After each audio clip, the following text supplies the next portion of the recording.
தென்னாடுடைய சிவனை போற்றி, எந்நாட்டவருக்கும் இறைவா போற்றி. அனைவருக்கும் வணக்கம். நாம் இப்போ பார்க்கக்கூடிய பதிவு என்னன்னு பார்த்துட்டிங்கன்னா, கும்ப ராசிக்குண்டான மார்ச் மாத பலன்களை பற்றி தான் நம்ம பார்க்க போகிறோம். அதுக்கு முன்னாடி நம்மளோட சேனலை சப்ஸ்கிரைப் பண்ணிக்கோங்க. கும்ப ராசியை பொறுத்த வரைக்கும் பார்த்துட்டிங்கன்னா, இந்த மாதம் 29ஆம் தேதி சனி பகவான் உங்கள் ராசியிலிருந்து மேலே போகிறார், மீனத்துக்கு போகிறார். டோட்டலாக உங்களை லாக் பண்ணிருக்கக்கூடிய சனி பகவான் இப்போ விலகக்கூடிய ஒரு காலகட்டங்கள். இதிலிருந்து ஓரளவுக்கு மனசு கொஞ்சம் தெம்பாக இருக்கும். ரொம்ப பிளாக்காக இருந்ததெல்லாம் ரிலீஃப் ஆகும். உங்களை சுற்றி ஏதோ ஒரு இறுக்கமாக இருந்த விஷயங்கள் எல்லாமே விலகி நிற்கும். ஸோ அடுத்தடுத்த ஸ்டெப் என்ன பண்ணலாம் அப்படிங்கிற ஒரு யோசனையை கொடுக்கக்கூடிய ஒரு அமைப்பு இந்த மார்ச் மாதத்துக்கு மேலே நடக்கிறதுக்கு உண்டான வாய்ப்புகள் உண்டு.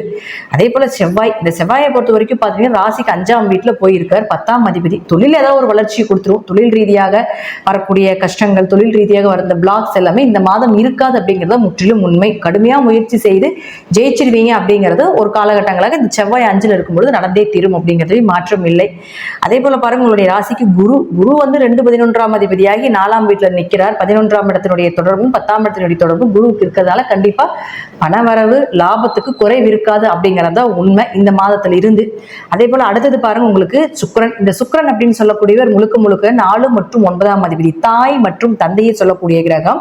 உச்சம் பெற்று ராகுவோடு இருக்கிறார். அப்போ தாய் தந்தையருக்கு வந்து பொதுவாகவே பார்த்தீங்கன்னா 2ஆம் இடத்துல சுக்கிரன் ராகு பணவரவு கொடுத்துருக்கும்.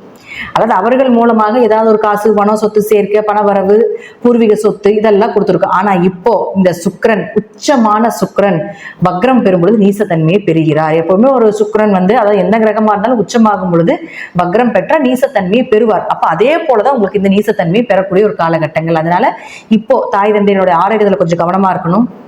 வீடு மனை சொத்து சுகங்கள் சார்ந்த விஷயத்துல கொஞ்சம் கவனமா இருக்கணும். அதே போல வெளியூர் வெளிநாடு பயணங்கள் போறதுல கொஞ்சம் தவிர்த்து கொள்வது நல்லது. உயர்கல்வி சார்ந்த விஷயத்துல கொஞ்சம் மூவ் பண்ணாம இருக்கிறது நல்லது இந்த மாதம் மட்டும்தான். ஸோ ஏன்னா இதெல்லாமே சுக்கிரன் தான் வாங்கியிருக்காரு. அப்போ ராகுவோட சேரும்பொழுது ஏன் அதை சொல்றோம், அதோட திருட்டுத்தனமோ அதில் ஒரு ஏமாற்றுதலோ நிறைய எதிர்பார்த்து போய் அங்கே ஃபெயிலியர் ஆகிறதுக்கான வாய்ப்போ ஏற்படும்.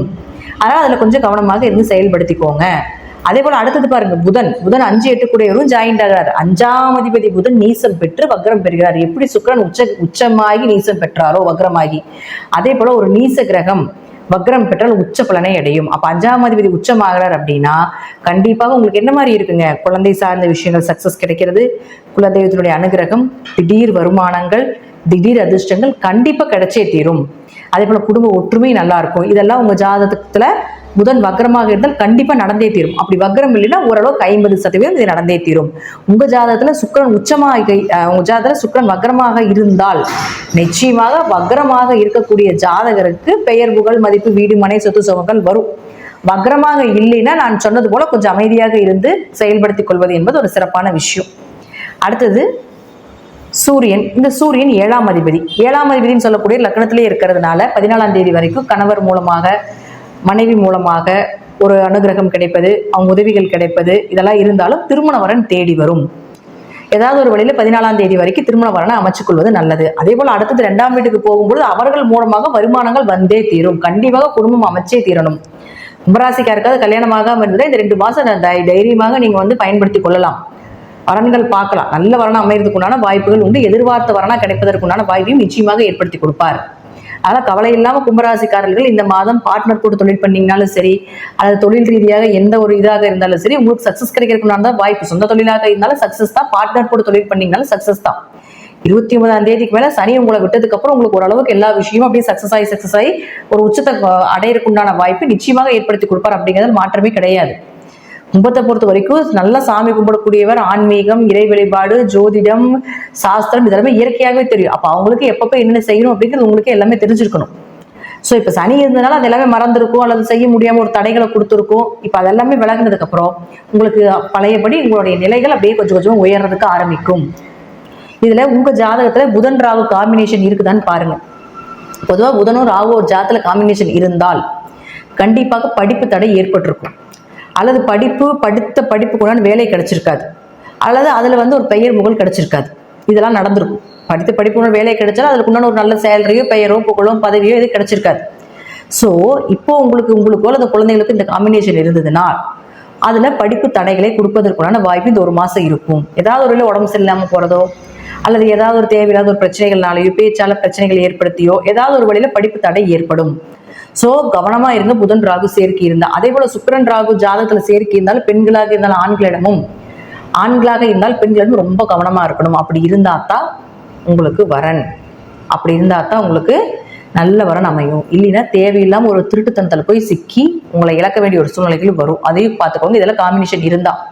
அதே போல் சூரியனும் ராகு சேருது. அடுத்தது சூரியன் ராகு சேர்க்கை இருக்குதுன்னா கடுமையான பித்திருதோஷம், தந்தை வழி பித்திருதோஷம். அப்போ ஒன்னா அப்பா பிரயோஜனப்பட மாட்டார், அல்லது அவர் சம்பாதிக்கிறது உங்களுக்கு சேராது, நீங்க சம்பாதிக்கிறது அவருக்கு சேராது. அப்பாவுக்கு பையனுக்கு பெரிய பகையா இருக்கும். அப்போ கூடவே சனியும் சேர்றதுனால அடிச்சுக்கிற மாதிரி தான் இருக்கும். ஸோ இந்த சேர்க்கை இருக்குது அப்படின்னா கொஞ்சம் தந்தையிடமிருந்து மகனும் மகனிடமிருந்து தந்தையும் விலகி இருப்பது, பேச்சுவார்த்தையில குடும்ப வாழ்க்கையில. அதே போல பார்த்துட்டீங்கன்னா பணம் காசு எதாக இருந்தாலும், தொழில் பண்ணிட்டு இருந்தீங்களும் எதாக இருந்தாலும் கொஞ்சம் கவனமா இந்த ஒரு மாசம் ஹேண்டில் பண்றது சிறப்பு. ஏன்னா சனி சூரியன் இதெல்லாமே வந்து கடுமையான தந்தைக்கும் மகனுக்கும் பிரச்சனையை கொடுக்கக்கூடிய சேர்க்கை. ஸோ அதெல்லாம் ரொம்ப கவனமா இருந்து செயல்படுத்திக்கோங்க.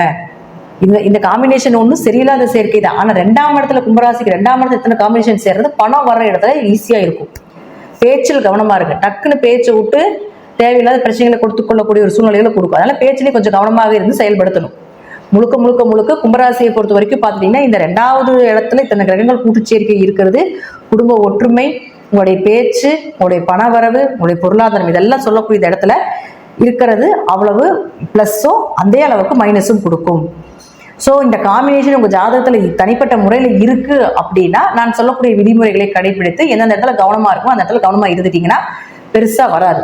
இதுக்கு முழுக்க முழுக்க பைரவர் வழிபாடும் சிவன் வழிபாடும் கை கொடுக்கும். சனினாலே பைரவர், கால பைரவர், சிவன் வழிபாடு, ஆஞ்சநேயர் வழிபாடு கை கொடுக்கும். ஸோ இது போல வழிபாடுகளை இந்த மாதம் முழுவதும் அனுதினமும் வைத்துக் கொண்டால் சிறப்பு. அப்படி இல்லைனாலும் வாரத்தில் 1 முறை 2 முறையாவது அவரை போய் சந்திச்சுட்டு வந்துருங்க. ஸோ இந்த மாதம் கும்பராசிக்கு காசு, பணம், திருமண வாழ்க்கை எல்லாம் நல்லா இருந்தாலும் கொஞ்சம் மனக்குழப்பங்களும் கொஞ்சம் பிரச்சனைகளையும் கொடுக்கக்கூடிய ஒரு மாதமாக இருக்கு அப்படிங்கிறதா முற்றிலும் உண்மை. நன்றி. மீண்டும் ஒரு நல்ல பதிவில் சந்திக்கலாம். திருச்சிற்றம்பலம், தில்லையம்பலம், ஸ்ரீ நரசிம்ம திருவிகளே சரணம்.